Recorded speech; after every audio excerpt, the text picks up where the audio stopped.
Welcome to Debrief.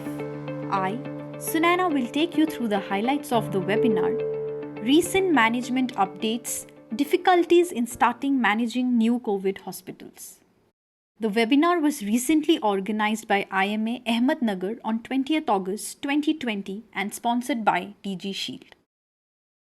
The constant hike in COVID cases with a limited number of beds in hospitals has forced us to make ways and think for better alternatives. Due to this high hospital charges, many poor to middle class people fear getting treated unless it is an extreme emergency. The myths surrounding the diseases also include various drugs that the patients tend to believe can work best for themselves, whereas the truth is otherwise. To decode such myths and find ways for better treatment, DG Shield joins hand with IMA Ahmednagar to educate the doctors on how to treat patients at the hospital and the drugs that are needed to treat such patients. Dr. Gopal, an MD in Nucleus Hospital, Ahmednagar, started his talk by going through the basic guidelines regarding the type of virus and its diagnosis. The vast spectrum of how thrombosis, cytokine storm, and ARDS play a vital role was discussed in depth. He shared how to treat the patients of mild, moderate, and severe conditions while drawing attention to the effect of each of the drugs. He shared some easy steps which the doctor needs to follow when the patient reaches his or her clinic. There can be complications to the treatment, which also should be equally considered. Let's just get informed on what they are. Expected adverse reaction, donor related, you may get a hypotension, citrate reaction, hematomas, loss of consciousness, seizure or allergy. Certain recipient related are, you may get a transfusion related acute lung injury. So the patient was stable, may become much unstable after giving a plasma. So we need to evidence it by doing HRCT whether the lung infiltrates are not increased.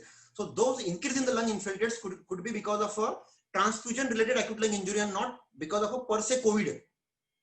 Transfusion associated circulatory overload, allergic anaphylaxis reaction, transmission of infection, febrile non-hemolytic transfusion reactions, and rarely a RBC alloimmunization.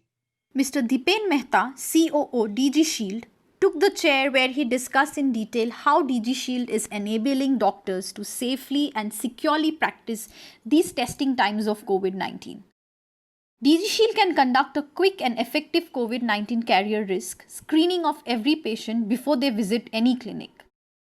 Dr. Dhanushree Atre Singh, an MD in Jupiter Hospital, Thane, stated that lucid talk by putting across an essential aspect as all fevers are not to be considered as COVID.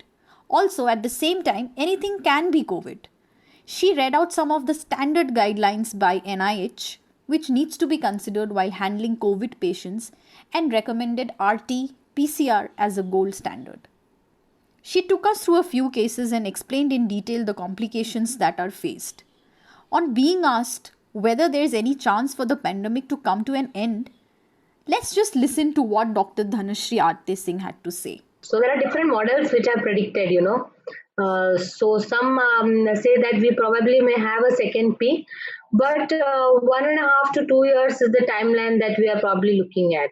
More than development of a very effective vaccine early on. So once we have a more than 60% herd immunity in the community, so that's when we say that we'll be able to, or if the R0 becomes less than 1, so that's when we say that we are able to control the outbreak or to control the pandemic. Then we could just have sporadic cases off and on. To watch the entire video, please visit our website www.dgshield.me and click on the debrief menu.